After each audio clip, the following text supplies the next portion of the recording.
Kasus Vina ini tuh kalau secara logika itu bisa diketahui.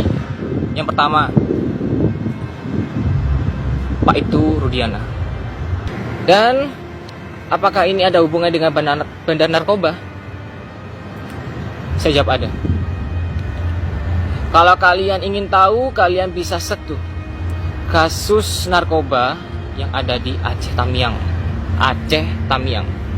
Tuh, kalian lihat. Jadi bosnya itu udah ketangkap. Nah, yang sekarang merajalela ini itu anak buah dari bos bubuk ini.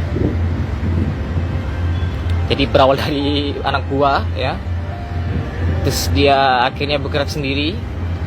Saya herannya gini, kenapa kok polisi nggak nangkep semua gitu loh. Sampai ini ada sisa dari bos-bos narkoba. Tuh ya. Jaringannya juga Malaysia antara Indonesia. Dan bapak itu Rudiana, itu yang mengurusnya. Tuh. Kalau kalian tahu, di bandar narkoba ini yang di kasusnya Vina sama Eki ini, itu banyak bintang-bintang yang ada di dalam sana. Tuh. Kalian pasti bertanya-tanya ini, kenapa Bapak Kapolri ya itu sampai bergetar tangannya saat menerima mandat dari Presiden untuk mengurus kasus ini sampai tuntas?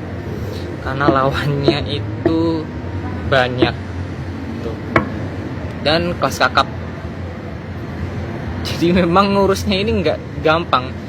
Tapi kalau ini sekalinya keungkap, semua masalah-masalah itu pasti ketemu nanti. Dan bakal banyak kasus-kasus yang terungkap. Itu ya.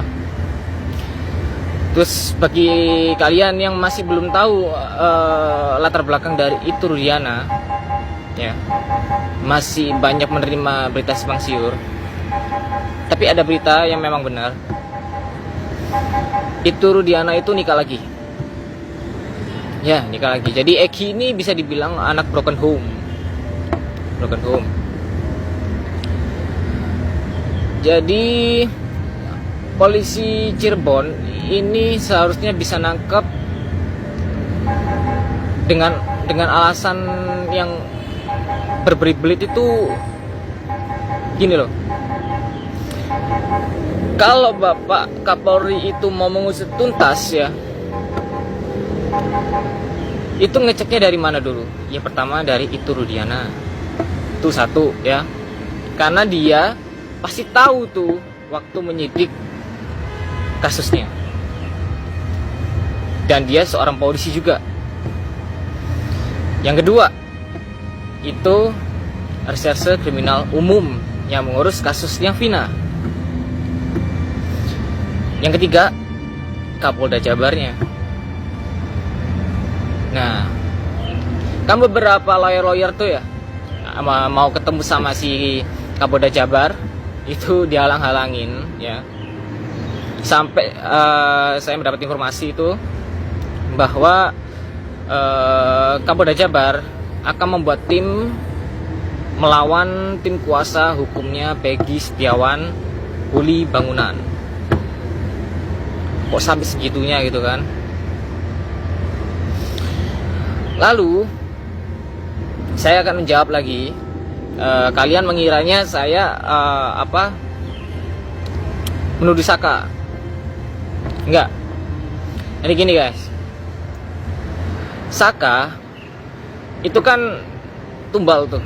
Saya juga udah kasih warning di uploadan Instagram bahwa Saka harus dilindungi tuh. Karena apa? Dia menjadi kunci paling besar. Dia tahu foto DPO, 3 DPO, ya. Saka ini, ya, dia ini bisa hilang kayak seperti Pak RT, Pak Ibtu Rudiana. Siapa lagi yang bisa hilang? Iga Akbar bisa hilang. Siapa lagi yang bisa hilang? Pak Suroso, sebagai orang yang menolong Eki dan Vina waktu di TKP, ya kan? Nah, Saya juga dapat informasi ya bahwa banyak suap-suapan ke orang-orang Cirebon untuk menutup mulutnya, tidak memberitahukan proses penangkapan. Kalau memang orang-orang Cirebon itu ingin kebenaran ini terungkap, jangan terima uang itu. Tapi kemungkinan ada suatu paksaan. Kalau mereka sampai ngelawan, mungkin ini ya, sampai warga Cirebon ini ketakutan tuh ya. Pastinya ada paksaan tuh. Kalau sampai ingin melawan, nggak mau nurut gitu ya. Jadi kepada Bapak Kapolri, dengan hormat, saya minta Anda ini membuat tim yang kuat untuk memeriksa Kapolda Jabar, lalu Reserse Kriminal Umum, Pak Ibtu Rudiana, itu kunci-kunci paling penting ya. Lalu lindungi beberapa oknum yang sekarang udah mengaku bahwa dia dipaksa oleh Ibtu Rudiana sebagai saksi bayaran. Liga Akbar itu harus diperiksa dan dilindungi. Saka Tata juga harus dilindungi karena dia tahu foto 3 DPO. Lalu Pak Suroso juga harus dilindungi sebelum ketiga orang ini akan menghilang seperti yang lainnya. Oke.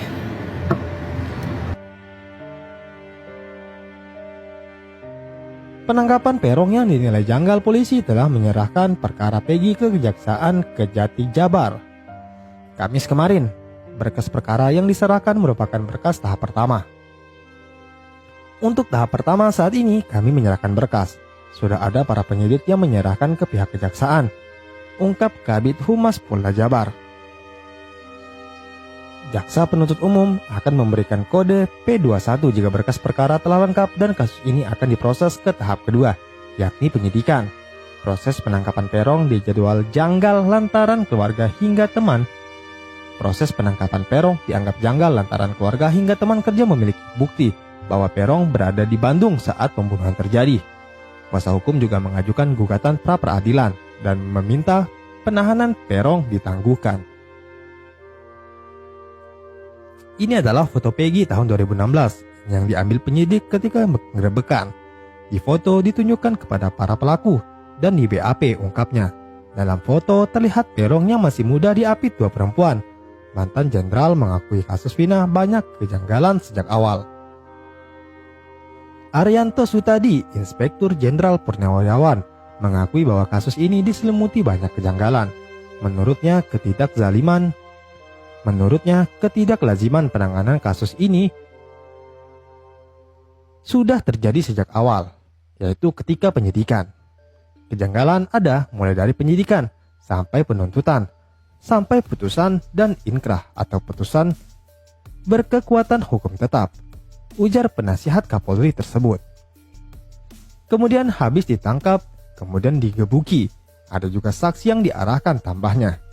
Selain kejanggalan ada pada penyidikan, penanganan di pihak kejaksaan juga membuat dahi Arianto berkerut. Kenapa jaksa menerima begitu saja BAP yang dinilai dalam tanda kutip gombal dari penyidikan tanpa pemeriksaan alat bukti?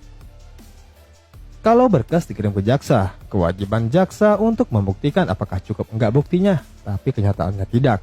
Kita sendiri heran, kasus pembunuhan kayak ini, kok DNA tidak diambil, ungkapnya.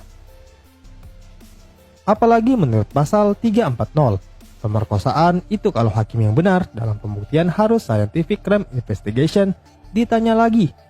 Tapi kok waktu itu tidak dan diputus, ungkapnya. Tony bahkan sampai mengencungi jempol dengan pengakuan Arianto.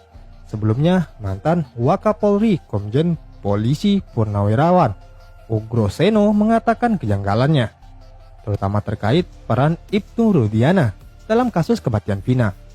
Hal itu menurutnya terungkap setelah Liga Akbar mengaku diinterogasi empat mata. Liga Akbar diberi pernyataan oleh Rudiana di dalam mobil tentang kronologi hingga pakaian yang dikenakan korban. Padahal untuk menunjukkan pakaian, helm, dan sepeda motor milik Eki, Hanya bapaknya.